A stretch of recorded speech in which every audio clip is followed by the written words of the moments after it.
জন্য আমি প্রশংসা পাওয়ার যোগ্য। এটা গুণ নয়, এটা দোষ।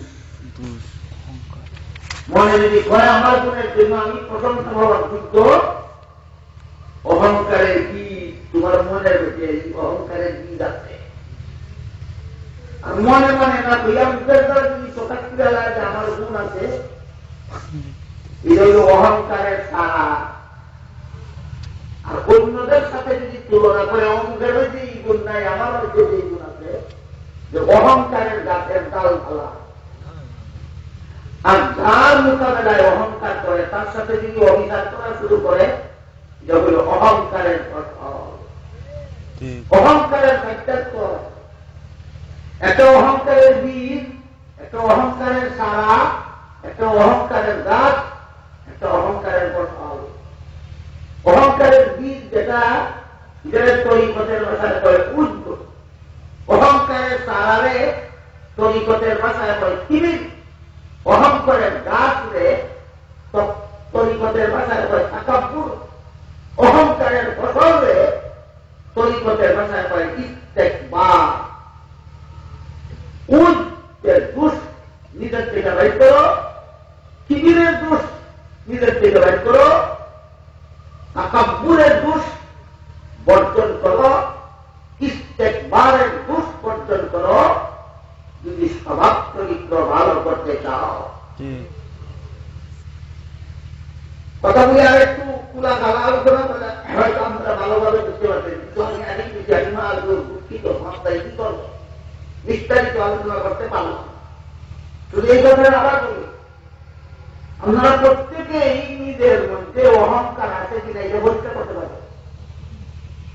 হাদিস শরীফে আল্লাহ রাসূল বলেন, সরিষার বিন্দু পরিমাণ অহংকার যার অন্তরে থাকবে তার জাহান্নামে যাইতেই হবে।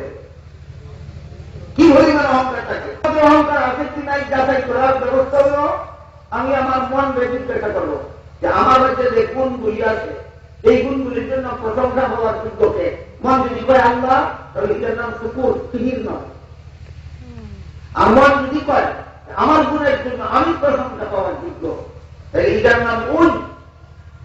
অহংকারের বীজ কথা যদি মুখের দ্বারা প্রকাশ করে ফেলে, এটার নাম কিবির, অহংকারের সারা। ওই লোকের সাথে যদি নিজের যোগ্যতার তুলনা করে, এটার নাম তাকাব্বুর, অহংকারের গাছ। যার সাথে নিজের যোগ্যতার তুলনা করে তার সাথে যদি অবিচার শুরু করে, যে অহংকারের ফসল ইস্তেকবার। বুঝে থাকতে বলুন আমার অন্তরে কি পরিমাণ অহংকার আছে, বীর আছে না, তারা আছে না, গাছ আছে না, ফসল আছে, এটা কি পরীক্ষা করার ব্যবস্থা নাই? এইগুলি কামের উস্তাদ যোগ্য উস্তাদের কাছে হাত দিয়া, কামের পীরের কাছে মুড়ি ধরিয়া একটা একটা দোষ চিহ্নিত হইয়া ট্রেনিংয়ের মাধ্যমে, প্রশিক্ষণের মাধ্যমে দোষগুলি নিজের অন্তর থেকে বাইর করে হতে পারলে আর গুণগুলি অর্জন করতে পারলে তখন তার স্বভাব চরিত্র ভালো হয়। বুঝে থাকতে পারেন ইসলামের বিধিবিধান কত প্রকার? কত প্রকারের নাম?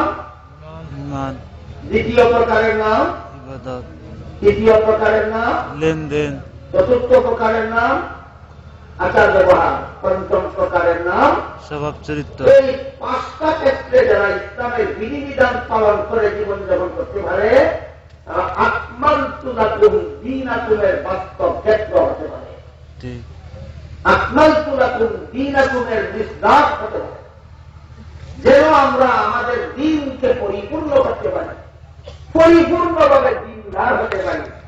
এই জন্য আল্লাহ রাব্বুল আলামিন বলেছেন, আল ইয়াউমা আকমালতু লাকুম দীনাকুম, আজকে আমি তোমাদের দিনকে পরিপূর্ণ করে দিলাম। কথা বলা, কথা বোঝা কথা তিনটা।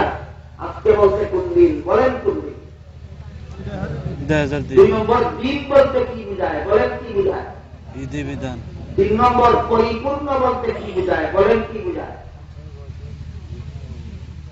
বর্তমানে এবং ভবিষ্যতে কিয়ামত পর্যন্ত মানব জীবনের যত সমস্যা হতে পারে সব সমস্যার নগদ সমাধান, অগ্রিম সমাধান মুহাম্মদ রাসূলুল্লাহ সাল্লাল্লাহু আলাইহি ওয়াসাল্লাম দিয়েছেন।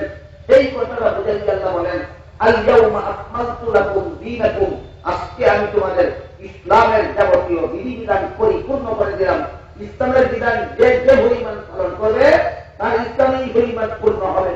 ইসলামের বিধান যার যে পরিমাণ পালন করার বাকি থাকে সেই পরিমাণ অপূর্ণ মুসলমান হবে। ইসলামের বিধিবিধান যে তত পরিপূর্ণ পালন করবে সে তত বড় পরিপূর্ণ মুসলমান হবে।